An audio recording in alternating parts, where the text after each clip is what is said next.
Cuphead is a 2D side-scrolling run-and-gun action game in which you must control Cuphead and his friend Mugman as they progress throughout the land doing the devil's deeds. The game begins as you find Cuphead and Mugman gambling. However, Cuphead, in a high of greed, decides to accept the devil's offer of his soul if he so fails, and as you expect, Cuphead lost.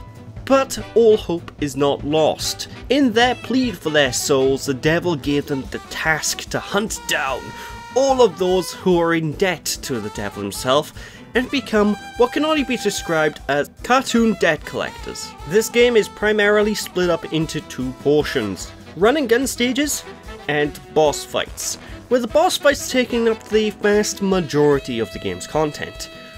The run and gun levels themselves are best described as your typical platforming scenario.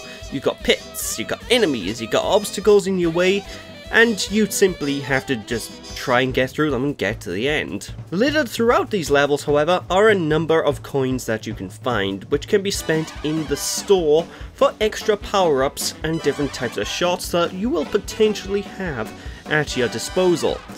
These will affect the attributes of your main attacks, as well as offer damage buffs or nerfs depending on what you pick. My biggest issue here lies in how the game lets you know how much damage a weapon does. It only offers a vague description such as, "This weapon is weaker than average," and personally I would have preferred some sort of number counter or something to make weapon damage easier to determine. Boss battles are the main draw to this game, and they make up the vast majority of levels.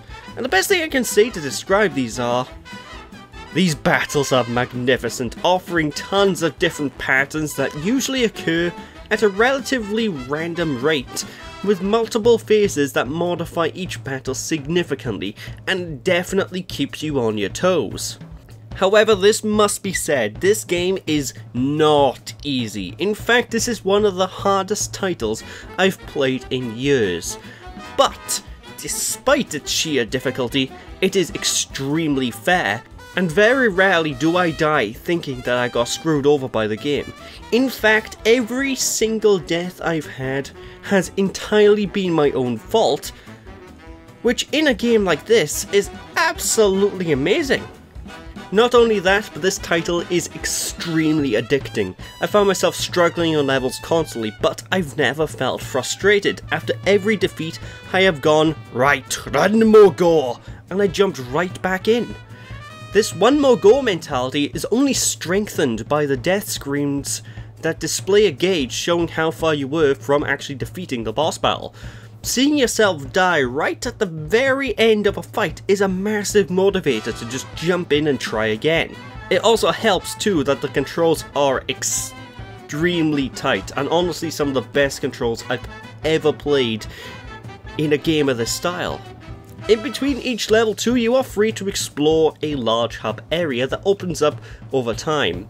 This is mostly used as a means to get from level to level, but you can talk to various NPCs that are lying about in order to get tips and tricks, or even some more coins that can help you deck out your arsenal. After each stage, you get ranked depending on your performance, which is a great way to incentivize people to replay and improve over themselves constantly as they learn to take advantage of the pink objects that they can parry to increase the super gauge and potentially do no hit runs while mastering each stage. And of course, I can't forget about how the game looks. It's potentially the best 2D game I've ever witnessed. In fact, this is the first 2D game I've ever played that hits exactly what I envisioned these type of games would look like while I was growing up, with perfectly animated hand-drawn visuals. The game emulates the style of 1930s era cartoons perfectly through and through, and there is not a single bad thing I can say about how it looks. And I especially love the old-timey film grainy stuff covering the screen. I actually have no idea what it's called, but I love it. Audio-wise too, everything is simply pitch perfect and also emulates music of the time period very well. There's quite literally nothing I can say against the soundtrack. There is even co-op play, so you can team up with your friends to take down the devil's dreaded debtors. Unfortunately, this is local only. You cannot play with your friends online, which is very unfortunate.